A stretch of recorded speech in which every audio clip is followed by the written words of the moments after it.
Magandang araw mga ka-BP. Ngayong araw ay mag-unbox tayo ng binili ko sa Shopee. Ito ay ang Powerhouse Bench Grinder. Ito ay ginagamit sa panghasa, pampalish, panlinis ng metal object, at marami pang iba.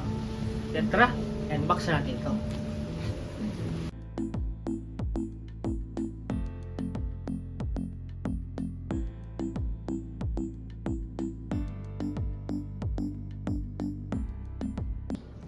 Ito yung labas ng kahon.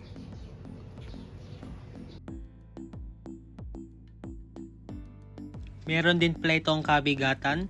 Tumitimbang ito ng kulang 10 kilo. Ito yung tools na kasama. Tapos kanyang manual. Yan, wala nang iba pang kasama. Kasi na itong mga protection sa gilid. Ito yung kanyang cover. Dito. Yan, wala na. Walang palagay sila man ng kahon. Yan, yung ating bench grinder. Powerhouse Santatak. At yung mga tools natin. Yung kanyang cover. Yung kanyang manual. Yan. Operating instruction of bench grinder. Yan. Ito yung warranty card. Lagay muna natin itong mga accessories nga dito para magamit natin to ng ligtas. Buksan na natin to. May dalawang kasama na ganito. L bracket. Tapos may dalawang pa U-shape. Tapos yung mga kanyang mga screw. Yan, i-assemble na natin to. Pagsamasamahin ninyo yung magkakapares para di tayo malito mamaya. Set up na natin tong ngayon. Ito muna unahin natin. Ito magiging position yan. Ganyan.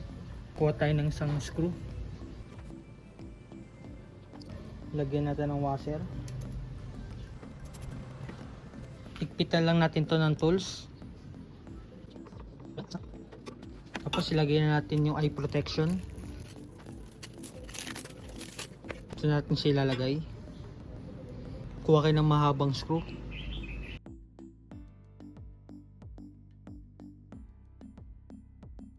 Ilagay naman natin tong tool rest. Ganyan maging position yan. Okay ng ganito. Tikpitan lang natin to. Yan, nice na. Ulitin lang natin to sa iba pang gamit. Tara. Yung palang paglalagay ng ganito, pwede mo din siya baliktarin. Kung mapapansin nyo, dito siya nakaharap. Yun, ilalagay naman natin to ng paganto.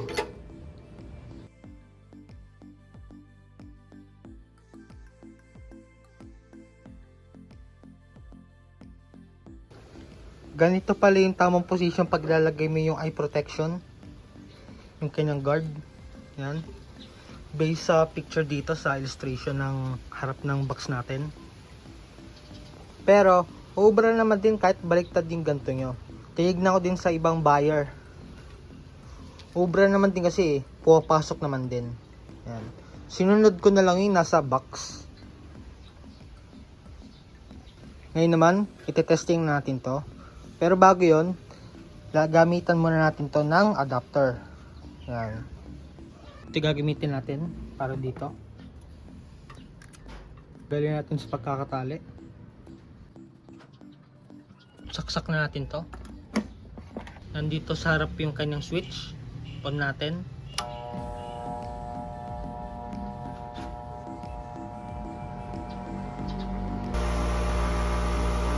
Nasa tamang RPM na. Stable na yung kanyang tunog. Kanyang power. Yan. Gagamit tayo ng goggles para sa ating safety. Ngayon naman, testing natin to sa kutsilyo natin. Papasahin natin to, papatulisin. Tingin natin kung gaano ito kapurol. Yan.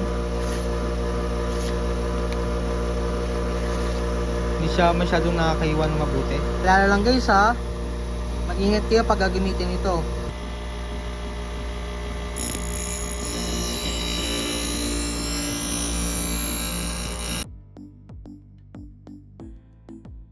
Testing natin kung tumalim ito.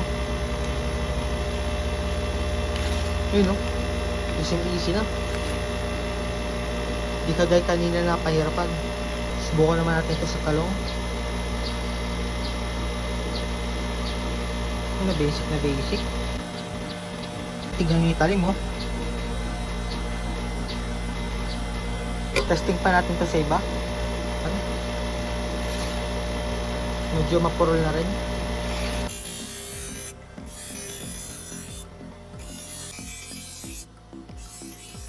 Subukan naman natin ito sa gulay. Sobrang talim.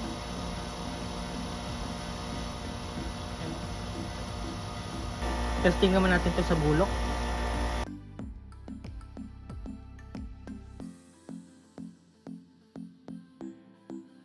Sobrang talim oh. Kitang kita. Testing ulit. Yun lang, dalawa pa pala yung nahiwa. Sobrang quality. Testing naman natin ito sa bakal. Yan, sa sinsel. Mas mainam dito pag may sariling stand. Para nakafix na siya, walang galawan. May ano siya, may foundation sa ilalim. So yung matras hindi siya stable.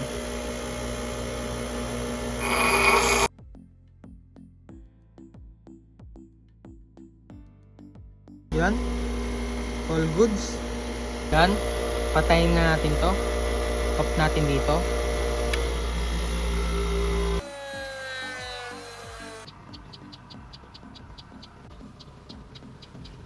Yan.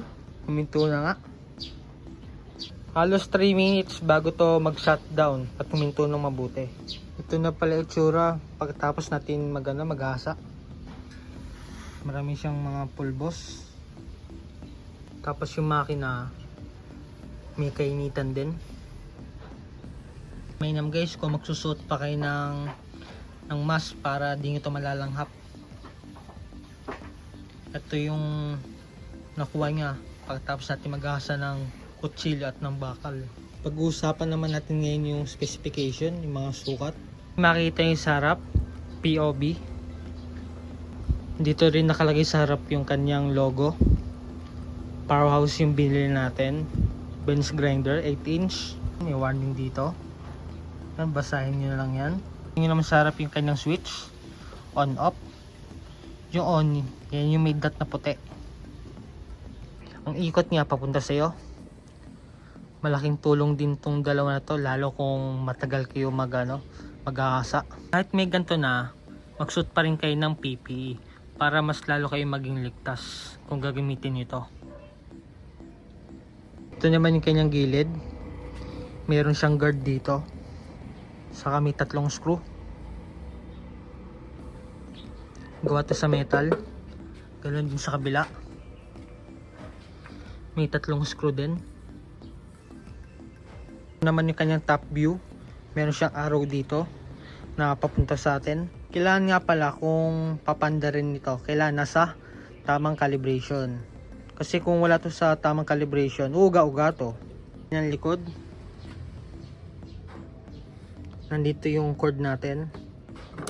Yan, kailangan pa natin gumamit ng adapter. Subukan naman natin to tanggalin.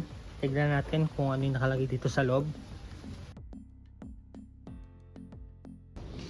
Kung mapapansin nyo, hindi pa to napinturan ng maayos. May malaking ano dito, may malaking nut. Baliktarin yung nakalagay na washer para maano to, ma-sandwich, para mag-ipit. Yun, tapos dito. Sukatin na natin to. Yung kanyang disc ay 8 inches diameter. Yan, tama nga yung nakalagay dito. Ibalik muna natin yung kanyang cover. Sukatin pala muna natin yung kanyang diameter. Nasa 9 inch.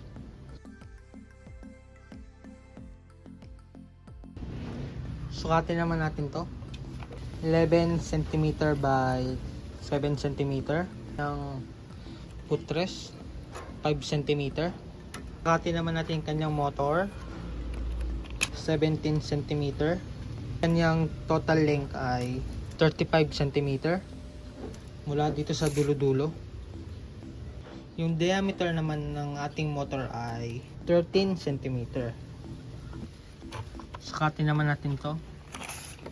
Yung switch ay 3 cm. Sakatin naman natin yung kanyang base. 15 cm by 18 cm. May ano pala dito, may 4 na screw. May rubber support. Ito yung kanyang ilalim. Yan. Yung kanyang ilalim. May plastic dito. Kung ilalagay nyo ito sa permanent na lugar, aalis nyo lang to para lumapat to sa sahig. Maiksi lang yung allotted na cord. Pasukat nito ay 140 cm. Based dun sa description, yun daw motor winding is copper. Tanso daw. Kung yun ay totoo. Yan. Sana nga tanso nga to para mas lalong magtagal ito. Mas matibay kasi copper kaysa sa aluminum. Yung aluminum, madaling masunog. Click ko nga pala to sa Shopee at nakakahalaga ng 2,000. Dito ko mismo siya binili sa Powerhouse na flagship store. Yan. Mas malaki kasi discount yun compare sa iba. Tanong, sulit nga ba ito? Sa tingin ko, oo naman. Kasi sa halagang 2,000, meron ka ng bench grinder at 8 inch pa. Sobrang laki at pang industrial use na. Yan.